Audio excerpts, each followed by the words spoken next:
Okay, so we're diving into the 2024 U.S. presidential election. You guys sent in a ton of sources wanting to get past just the headlines. And yeah, this isn't just your average election. This feels huge like for American democracy. It's fascinating because this isn't just a rerun of 2020. Biden bowing out changes everything. And with so many different people wanting the job, well, the stakes have never been higher. Yeah, it's the sequel everyone's waiting for, but like way more intense and with some twists we didn't see coming. Exactly. Kamala Harris running for the Democrats is historic right out the gate. First woman, first person of color, Yeah. potentially.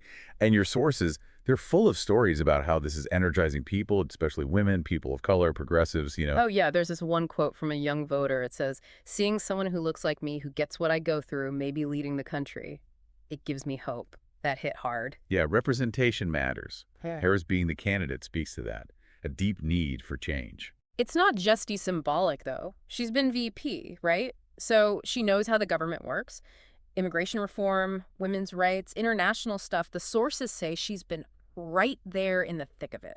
That experience matters. Shows she understands tough topics, can handle the political game, could be a big plus for her. And let's not forget the hot button issues, right? Abortion rights, climate, social equity. With the Supreme Court doing what they've been doing, these are the issues for a lot of voters. Absolutely. These issues get people fired up, and Harris is clear where she stands.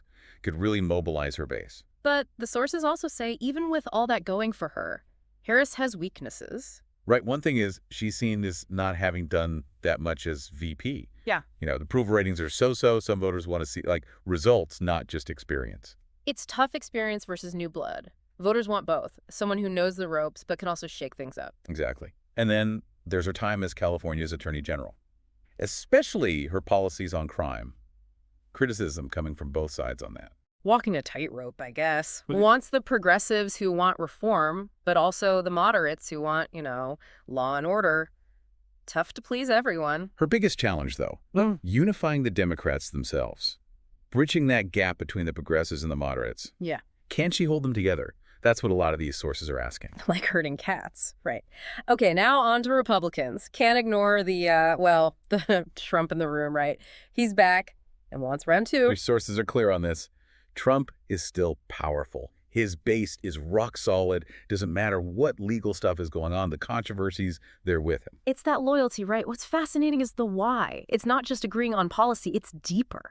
Like, they feel he's fighting for them, gets their frustrations, isn't scared of the establishment. Goes back to that feeling so many Americans have, like they're alienated, angry at the politicians, the media, the whole system that's against them. And Trump, he's tapped into that anger better than anyone. Right. With his style, the anti-establishment talk, he owns the media, controls the story. There's this quote from one source, nailed it. He's reality TV turned politician.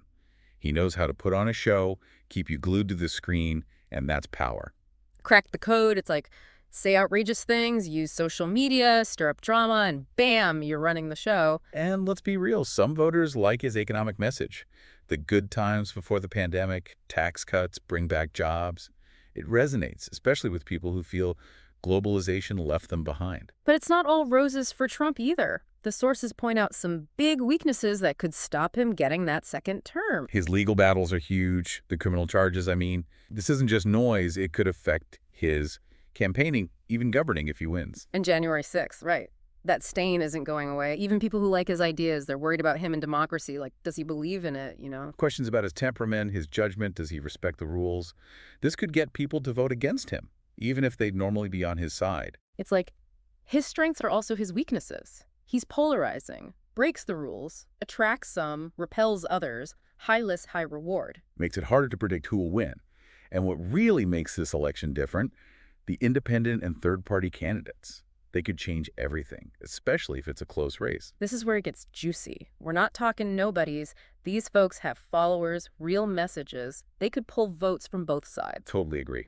Shows how many people are fed up with the two parties. Like, neither one really represents them. Let's run through them quick, these game changers. Cornel West first, the progressive star. What's the deal with him? West is the guy for the working class, social justice, the people the establishment ignores. He wants a total overhaul, less corporate power, spread the wealth around. He's got that progressive energy, wants big change, but can he get more than just his base to vote for him? That's the question. Then there's Jill Stein. She's been around the Green Party forever. Environment is her thing, but she links it to social justice, economic justice, Green New Deal, Medicare for all, less war. She'll get the climate change voters, but can she convince people she can actually win, not just be a protest vote? Tough against the big two. Chase Oliver is next, the libertarian. All about individual freedom, small government, free markets. People tired of both parties, they're listening to him. He's hitting that libertarian nerve, right? Distrust of authority, do your own thing. Can he reach beyond just the hardcore libertarians, though? And lastly, Claudia de la Cruz, the socialist candidate. She's focused on economic inequality, workers' rights, $25 minimum wage, Medicare for all, stop deportations, that kind of stuff. She's challenging the Democrats from the left, saying they're not doing enough for working people. Could she take enough votes from Harris to matter? Interesting. These 4 different ideas and all, they're all saying one thing: the way things are is broken. They're pushing the limits of what's acceptable in politics. Shows you where we are as a country. People are unhappy and want change. It's like they're showing the two-party system its own flaws, It's not working for a lot of people, gotta change. Makes this election impossible to predict. Who benefits from them running? Who loses? We'll have to wait and see. It's going to be a wild ride. One thing's for sure, this isn't 2020 Part 2. This is something new people, new issues, and the stakes are SKYHIGH. It's about the soul of America, man, what we want our future to be, and it affects us all. And this is just the beginning. Debates, rallies, ads, media going crazy. Buckle up, folks. It's going to be a wild one.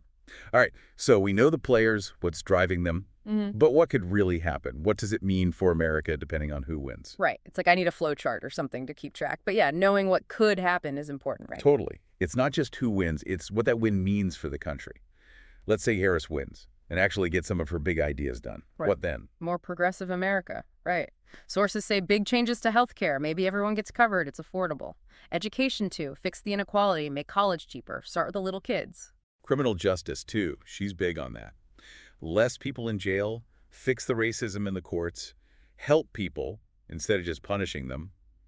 Totally different from that tough on crime stuff we've heard for years. A fair, more just America then, at least if her supporters are right. But sources also say not everyone's going to love it. Of course not. Lots of people, they'll think it's too much change, too fast, messes with how things are, could make the divide even worse, Yeah. More people fighting each other, harder to get stuff done. So even if she wins, it's not going to be easy. Republicans in Congress will fight her. And even in her own party, she's got to keep those progressives and moderates happy. Tough job. Governing is all about compromise, right? Harris will have to be good at that, finding middle ground, even when everyone's yelling at each other. Okay, let's imagine Trump wins. Round 2 for him, what does that America look like? Well, judging by his first term and what these sources say, it's America first on steroids. More immigration crackdowns, protect American businesses, get tough with other countries, put us first no matter what. So, America looking inward, less about working together globally, more about, I don't know, being the boss. And those culture war things, the social issues he's always talking about. Oh, they'll be front and center. Restricting abortion, rolling back rights for LGBTQ folks, pushing that old school, traditional America, fires up his base, but man, it'll split the country even more. Sources also worried about, what happens to democracy with another Trump term. That authoritarian vibe, undermining the law, ignoring how democracy is supposed to work, that doesn't go away. Seriously, how strong is American democracy? This isn't just about different policies. It's about how we govern ourselves, what it means to be a democracy. Big stuff. So Harris is America, Trump's America. But what if those wild cards win? The independents, the third-party folks. What if they screw up the whole two-party thing, even if they don't become president themselves? Now, that's when it gets crazy. Could be the whole system changes, not just two sides anymore. You got to build coalitions, compromise. No one's guaranteed to be in charge. So picture it. Democrats and Republicans can't get a majority in Congress. You got to work with these other folks, independents, whoever, to get anything done. Could be good, right? Yeah.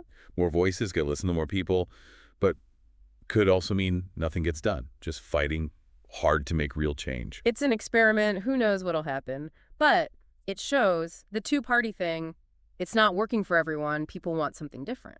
Speaking of different, we got to talk about the media, right? Yeah. Huge impact on elections. They tell the story. People believe them. They decide how you see the candidates. It's overwhelming, man. Cable news, social media, websites, podcasts, everyone's yelling, who do you believe? It's hard. We're drowning in information, right? Uh. Hard to tell what's true, what's opinion, what's just someone trying to mess with you. And news is entertainment now. It's all about getting you to watch, click, share, even if the story's garbage. Perfect for spreading lies, conspiracy theories. It makes people cynical. They give up on caring. Bad for democracy, that. So how do we deal with all this media mess? How do we know what's true, make decisions based on facts, not hype and spin? Got to be media savvy, think critically, don't trust everything you see, know your own biases, check sources, get different viewpoints, and if it sounds too good or too crazy, it probably is. Be an active participant, not just like absorbing it all passively. Question everything, demand proof, hold the powerful accountable. The media, even with its flaws, it's still important for democracy. It can be a watchdog and make the powerful behave. It can be a place for debate, different ideas. It can show us who we are as a society. But we have to make sure the media is doing its job right, serving the public, not just whoever's in power. And speaking of shaping opinions, we got to talk social media, right? Huge in this election, especially for folks the mainstream media ignores. They can organize, get their message out. It's like a megaphone, right? Yeah. Grassroots movements, unheard voices, connects people, builds communities, gets people to vote, stuff we've never seen before. Think about racial justice, climate action, LGBTQ rights, all that. Social media got those voices out there, organized protests, made politicians pay attention. But there's a dark side, right? Lies, echo chambers, just seeing stuff you already agree with, no real conversation. It can be used to manipulate you, spread propaganda, divide people. Those algorithms, they want you glued to the screen, clicking, sharing, even if it's harmful stuff. Double-edged sword, social media, connects us, but UT can also feed us garbage. You got to be smart, think critically, be willing to see stuff you disagree with, question yourself. Use it wisely, be responsible, know that what you read, share, how you act online, it matters in the real world. Another thing impacting elections, and is getting worse, is voter suppression. A real threat to democracy, this. It's like making it hard for some people to vote, right? Usually people of color, poor folks, young people. Strict ID laws, purging voter rolls, less early voting, closing polling places in minority areas, all that. They say it's about election security, but it's really about stopping certain people from voting, the ones they think won't vote their way. It's rigging the game, making it unfair, goes against the whole idea of one person, one vote. That's what makes a democracy work. And it's not just the rules, it's the whole feeling that your vote doesn't matter, the system's rigged, why bother? People feel powerless, cut off from politics, especially young people, folks who've always been ignored. And people in power, they love that. Yeah. Right? Keeps them in control. So how do we fight this? Both the obvious stuff and the sneaky stuff that discourages people from voting. Many things got to happen. We got to learn about it, how it's done, call it out when we see it, support the groups fighting for voting rights. And it's not just laws and policies. It's got to change the whole culture. Get people excited about voting, volunteering, participating, making their voices heard. Because voting, that's the heart of democracy, right? Yeah. It's the foundation of all our rights. It's how we choose, how we have a say in what happens to our lives. And it's worth fighting for, worth protecting, something to value. Okay, enough politics for a sec. Let's talk about the elephant in the room or, well, the global crisis, climate change. It's getting more urgent every day. Voters are thinking about it, especially young people. They're inheriting this mess. They're the ones who live with the consequences, right? What we do or don't do now. They're demanding actions, solutions, leaders who'll take it seriously. And it's not just environment anymore. It's the economy, national security, social justice. Affects everything. Going to be a big deal in this election. Our sources say it's dividing the candidates, you know. Different visions of the future. Some want to act boldly, some don't. It's like a whole different way of seeing the world. Some are listening to the scientists, saying it's an emergency, got to switch to clean energy, prepare for what's coming, cut those emissions. Others, they're downplaying it, sticking with fossil fuels, dragging their feet. It's a fight, right? One side saying, this is going to kill us if we don't act. The other saying, it's a hoax, or it's not that important right now. We'll see it in the debates, the ads, how they try to get people to vote. It'll determine who wins and what America does about this. It's huge. It feels like a make or break moment. Keep doing what we're doing, screw over future generations, or change course. Try to make things better, more sustainable, fairer for everyone. That choice is up to the voters. They decide, not just for the next 4 years, but for the future, period. Okay, so media, social media, voter suppression, the climate. A lot to think about. What else could swing this election, you think? Can't forget the economy, right? Yeah. Always a big one this time, too. People will be watching inflation, jobs, cost of living, is the economy stable, all that. And right now, things are shaky, let's be honest. Pandemic hangover, supply chains messed up, energy prices through the roof. The whole world's economy is unpredictable. It's a tangled mess. And how people feel about the economy matters big time. Things getting better, they'll stick with whoever's in charge. Things suck, they want change. It's like they say, it's the economy's stupid. People vote with their wallets. If they're hurting, they want someone new in charge. But it's not just the numbers. It's how the candidates talk about it. Do they connect with people? Do they get their hopes and fears about the future?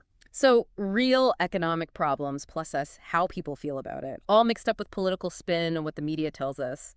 Complicated stuff, and yeah, it'll probably decide the election. Before we move on, got to go back to those independent third-party folks. Media always focuses on the big two, but these candidates, they represent a lot of people. They're the ones who feel like the system's failed them, both parties. They want something new, something different. And even if they don't win, they could still change things, right? Big time. They can be spoilers, take votes away from the big guys, decide who wins, or they force the big parties to actually listen to them, change their platforms, try to appeal to more people. They bring new ideas, challenge the way things are, push the boundaries of what you can even say in politics. They speak for the people no one else is listening to. And they give people hope, right? That change as possible, our democracy's still alive, there are other choices besides the same old two parties. Let's dive into these folks, who they are, what they believe, why they're running. What do they bring to the table? What do they represent? What does it say about America that they're even running? Cornel West first, the super smart guy, activist, public figure. He's written tons about race, class, justice. His whole campaign is about that stuff. Spread the wealth, end mass incarceration, change the whole system, politically, ADD, economically. And people are listening, especially the ones who feel screwed over by the system, struggling to survive, want a fairer America. He's giving them a voice, saying there's another way. America doesn't have to be this way. The system can change. Now, Jill Stein, the doctor, activist, Green Party forever, she's been saying for years that corporations have too much power, we're too focused on war, we're destroying the planet. Her platform is all about that. Green New Deal for the climate, healthcare for everyone, no more war, be peaceful. People who care about these things, who want a better, fairer, more sustainable future, they're with her. She's speaking for the planet, the people getting screwed over, everyone who wants a kinder, more compassionate world. Chase Oliver's next. Businessman, activist, libertarian, individual freedom, small government, free markets. That's his thing. Lower taxes, less government meddling, stay out of other countries' business, take care of yourself. People who distrust the government, value freedom, want to do their own thing, they're into that. He's the voice of liberty, the power of the individual, chart your own course, the government stays out of your way. And finally, Claudia de la Cruz. Socialist activist, community organizer, People's Party. She's fought for immigrants, workers, social justice forever. Medicare for all, higher minimum wage, stop deportations, share the wealth more fairly. People struggling to pay the bills, facing discrimination, want a fairer system. They hear her loud and clear. She's for the working class, the people the system forgets, the ones fighting for a better world who believe the system's rigged against them. So there you have it. These candidates, different as they are, they're all saying the same thing. The two-party thing is broken. We need something new. It says a lot about America that they're even running. It's like they're showing us our democracy isn't dead. It can change. We have choices. We don't have to pick between the same old two parties. We can build a future that actually reflects what we believe in. These folks, they're willing to challenge how things are. That shows how strong American democracy can be. It's up to us to make sure it stays that way. All right, as we wrap this part up, let's think about what we've learned. The candidates, the issues, the possibilities, what's driving this whole election. It's messy, always changing, full of surprises. It's a time of huge change, big challenges, but also big chances to make things better. And it's up to all of us to be involved, learn about the issues, speak up, make a difference. The choices we make now, who we elect, what we DO, it'll impact our country, the whole world. This isn't just a show, it's our lives. It's our chance to use our power as citizens, decide our future, build a world we can be proud of. Now, in our last part, we'll look at the long game. What happens after this election? the consequences that could last way longer than 4 years. What does a Harris win, a Trump win, even a third-party win mean for America, for everyone? So we've covered the candidates, the issues, all the what-ifs, but let's zoom out. Big picture now. What happens after this election? How does it change things, not just for 4 years, but for the long haul? America, the world, everything. Right. Like, fast forward, 2025, new president's in office, things have settled down. What's different? What's still the same? What does America look like now? Tough to predict the future, of course.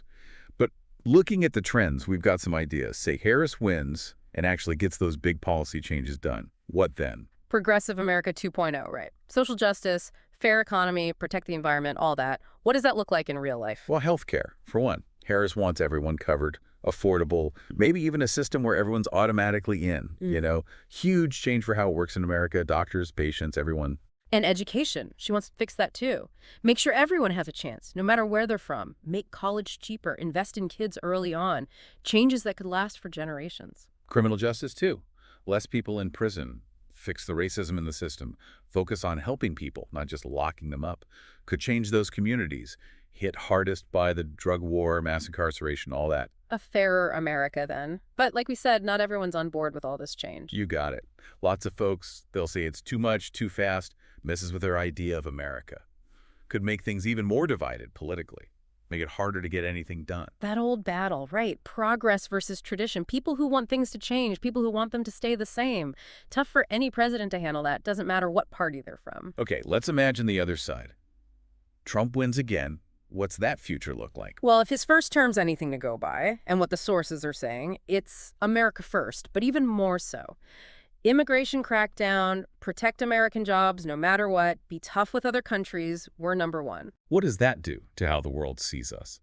Could really hurt relationships with our allies, make things worse with our enemies, make it harder to work together on big stuff like climate change, pandemics, And here at home, probably more of those culture war fights, right? The things that divide people. Our sources say, another Trump term, it could mean rolling back abortion rights, LGBTQ rights, basically pushing for a more old-fashioned, conservative America. Yeah, that's going to split the country even further. More us versus them, harder to find common ground, solve problems together. And let's be real, those worries about Trump and democracy, they don't just go away. Authoritarian stuff, ignoring the law, doing whatever he wants, that's scary. Makes you think, how strong is American democracy really? This is about more than just policy. It's about how we govern ourselves, the very idea of democracy. Okay, so Harris is America, Trump's America. But what about those other folks, the independents, third-party candidates? What if they shake things up, even if they don't become president? Now, that could really change things. Maybe the two-party system breaks down. No one's in charge for sure. You need coalitions, compromise. No one can just do whatever they want anymore. Imagine neither Democrats nor Republicans have enough votes in Congress. They need these other guys, the independents, to get anything done. Could be good, right? More voices at the table, got to listen to more people. But could also mean nothing gets done, just fighting all the time, no real progress. It's a gamble. Who knows? But it shows the system's not working for everyone. People are hungry for something new. Speaking of new, I got to talk about technology, right? Changing everything so fast. Yeah. AI, automation, the whole world connected more and more. It's like sci-fi stuff, right? New gadgets, new tech. It's crazy, but it's not all good, is it? Brings some serious problems, too. Definitely. Changes how we live, work, talk to each other, even how we think. Big questions about jobs, money, the role of government. What does it even mean to be human anymore? Our sources talk about how jobs are disappearing, robots and AI doing more and more, and the ethical stuff, privacy, surveillance, all that. And what if the tech is biased, favors certain people? We got to be smart about this, come up with solutions. Make sure everyone benefits from the tech, not just a few. Protect workers. Make sure these powerful tools are used ethically, not to hurt people. Big task, but we got to do it right. If we want tech to make life better, not just make the problems we already have worse. Another thing, can't ignore it, climate change. Got to do something, and fast. Scientists agree it's a crisis, and we're running out of time. Yeah, the sources paint a grim picture. Do nothing. Sea levels rise, crazy weather, people forced from their homes, no food, could make the planet unlivable. And it's not just about the environment anymore. It's the economy, national security, social justice, all tied together. This will define the 21st century, no doubt. What we do now, who we elect, the choices we make, it's not just about the next 4 years. It's about whether we deal with this crisis or leave it for our kids to fix. Needs global teamwork, new ideas, got to be willing to change how we live. A test for humanity. Can we work together when it really matters? And lastly, got to talk about social justice, right? The fight for equality, for everyone to be treated fairly, to belong, racial justice, LGBTQ rights, women's rights, disability rights. It's all connected. It's about building a better world. The sources show the system's still unfair. Some groups still get discriminated against, held back. It's a reminder, democracy is a work in progress, got to keep fighting for justice, never give up. But it's also hopeful, right? Shows what people can do when they work together, how strong they are, that a better world is possible. So here we are, end of our deep dive into this crazy 2024 election. It's a huge moment in history, no doubt. Choices we make now, the leaders we pick, the things we do, it'll impact everything, our country, the whole world. It's a time of total uncertainty, things changing so fast, big problems to solve. But it's also exciting, right? A chance to come together, talk to each other, try to build something better. Time for hope, time for action, time to be brave. Remember, WE have the power. We decide what happens. We can make the world we want to live in. This election isn't just about who wins, it's about ideas, about what kind of America we want. It's a test for our democracy, and it matters to all of us. So stay informed, get involved, and don't lose hope. We can do this together. This election, it's more than just a race. It's about what we believe in, what kind of future we want. And the choices we make, they matter. That's all for our deep dive this time. Thanks for listening, folks. Stay curious, stay involved, keep digging deeper. Until next time.